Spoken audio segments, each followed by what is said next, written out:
यह कहानी है दो बहनों की। दोनों बहनों में बड़ा प्यार था। एक का नाम था बुद्धि, दूसरी का नाम था भाग्य।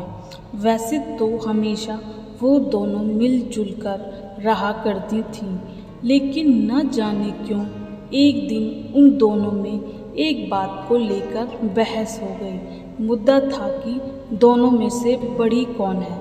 दोनों को ही नहीं पता था कि कौन बड़ी है, इसलिए वे दोनों ही अपने अपने बड़े होने का दावा कर रही थी।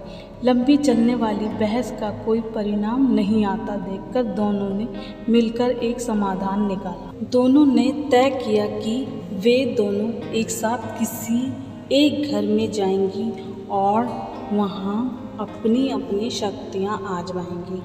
जो बड़ा होगा वह जीत जाएगा।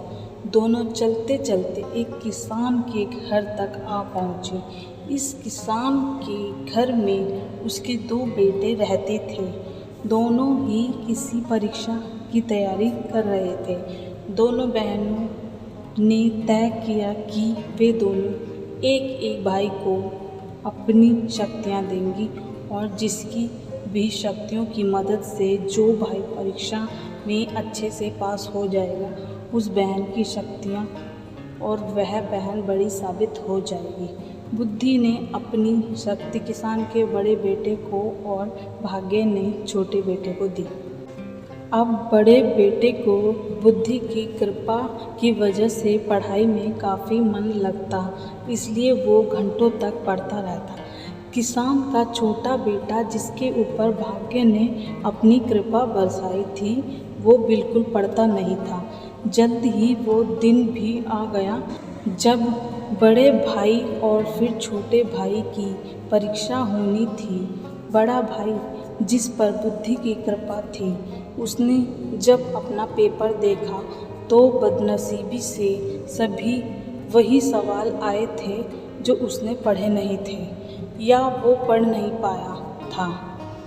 अगले दिन भाग्य की कृपा के साथ छोटा भाई परीक्षा देने गया। भाग्य उसके साथ था, इसलिए उसके पेपर में सबसे आसान प्रश्न पूछे गए थे, लेकिन सब व्यर्थ था क्योंकि उसने कुछ भी नहीं पढ़ा था। वो पछताने लगा और सोचने लगा कि उसने थोड़ी सी भी बुद्धि पढ़ाई में लगाई होती तो आज वो आसानी से पास हो जाता। इस तरह बिना भाग्य के किसान का बड़ा बेटा और बिना बुद्धि के किसान का छोटा बेटा परीक्षा में फेल हो गया।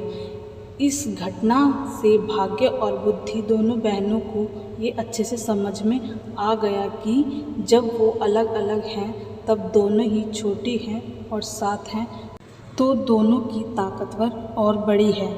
बड़ी ही सरल बात ये कहानी हमें सिखाती है कि हमें भाग्य और मेहनत, स्मार्ट वर्क दोनों को ही अहमियत देनी चाहिए।